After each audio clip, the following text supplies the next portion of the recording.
The ultimate overland vehicle.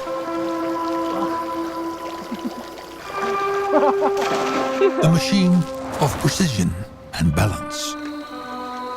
Speed, maneuverability, flight. You okay? Planet Earth.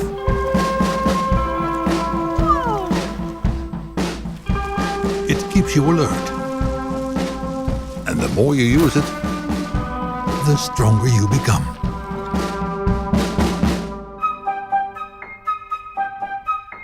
There are many popular, widely accessible forms of bicycle. But there's one type of bicycle that remains on the fringes. The tall bike. Embraced only by the daring, the creative, the foolish.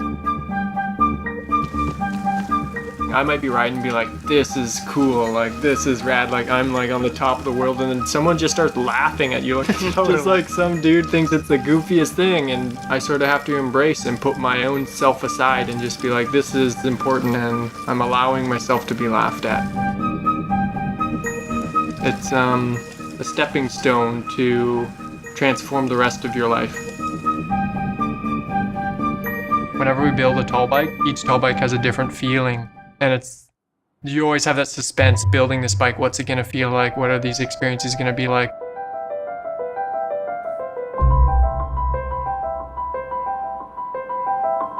To build one, you must exercise your imagination. It cannot be mass-produced.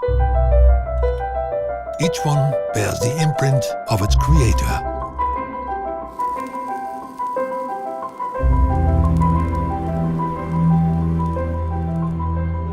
Why are we so drawn to the tall bike? And part of it is like the tall bike is inherently foolish. Yeah. Just being in a small town that was really just ruled by organized sports with not a lot of artistic outlet for kids, we just wanted to do something to encourage creativity. We didn't really know what we were doing, so we just collected some old paints and old toys and dolls and just opened my basement. This was before Facebook or any social media, and it was just word of mouth. It spread. We would get up to 50 or 60 kids some nights.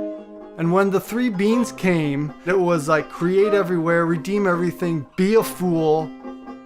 I don't even know if we were totally comfortable with it right away. We're like, be a fool. Like that could, people take that the wrong way, but we knew we had to live with it. There wasn't a lot of groups that were like, be a fool, like be different, like be yourself, only weirder, and that was really a rallying cry for us. And you may say, oh, I'm not affected by television, I'm not affected by advertising. Well, you better tell them, because they're wasting billions of dollars trying to get you to buy more stuff. And you know what the main goal of an advertiser is, of a marketer is? They are there for one purpose, to make you dissatisfied with your lives. It's true. The whole reason the television exists is for the commercials. The shows are just there to grab your attention.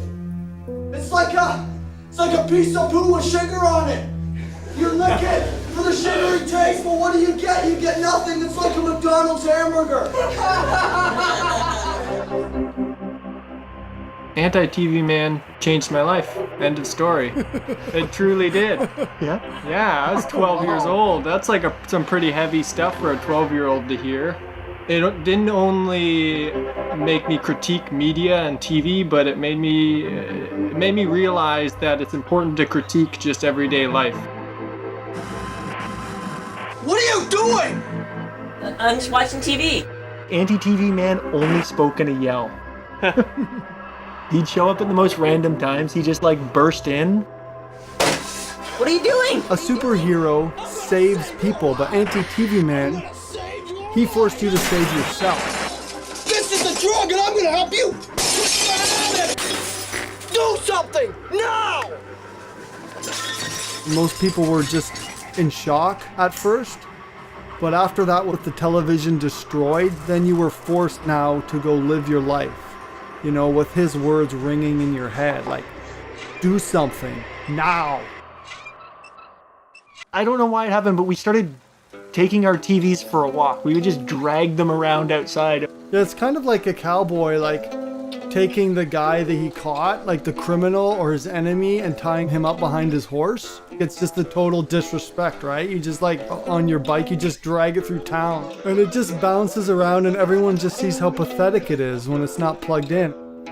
Now everyone takes their TV for a walk and it's not as a joke. It's hard to go for a walk without looking at a screen in your hand, isn't it? And I think, wow, if it's hard for me, like a lot of people just don't even question it. I'm like, whoa.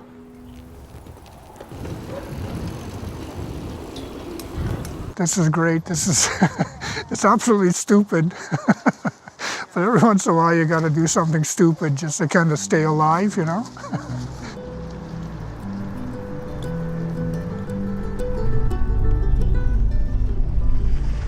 To be able to come in and do something just really wacky is so good. Like I work in industry and everything is by the book, so straight, you know, you gotta do this, you gotta do that, and everything has to be perfect, you know, and it just drives you nuts. But that's the way you have to be in industry to, you know, to run a business. But that's not life, that's not living, so you gotta kind of step off to the side and have this alter life that you can do stuff like this. It's not the thing itself, but it's the thing that allows you to create a special moment. We went on some really neat bicycle trips when the guys were little, and the other motorhome, and we had an old trailer on the back. So these guys were hyped. We needed that old motorhome, we needed that trailer to create that moment. And that's, you know, what I hope to do again with this thing here. Right on the back of the van, just married, 40 years ago. I think it was Mom and Dad who really set the tone, right? They just always encouraged us to be creative and to explore, and, you know, seeing the photos of their honeymoon road trip with just like a mattress in the back of their vehicle. I think seeing that like had a big impact, I know on me, but probably all of us, is like, wow, just like get out there and hit the road. You know, Mom and Dad, they dreamed of having a big family, and it's rad that we continue to travel together and, you know, that we're all willing to do these crazy adventures together. So what I'm envisioning is along the bottom, different patterns. So I've got sunbeams coming off of it, but inside those beams we're gonna trace our hands. We are concerned about like the amount of work that this is gonna take. Like, this is a massive canvas, right? Like, yeah, it's huge. I mean, that would look amazing. I hear your concern, Dave. I mean, and I'm ignoring it. We need to make this amazing. Okay. And whatever it takes, we're gonna do it. Yeah. Like one arm. Oh yeah. We have some bees.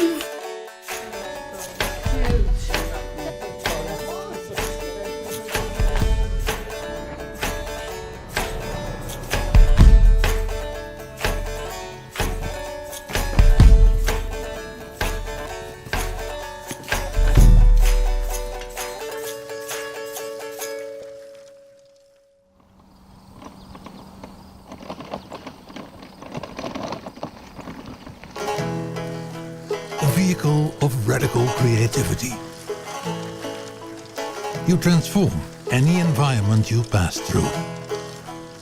You make spontaneous connections, shocking the passerby, awakening them from their daily routine, awakening them to a world where true joy and wonder cannot be bought or sold, but must be created and experienced.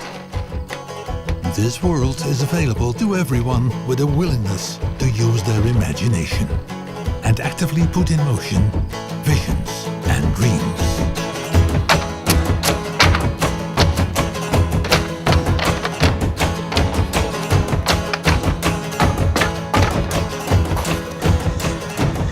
You got strong arms, strong legs, go out and use them. Go run around, go ride a bike, ride a skateboard, paint a picture, make a move.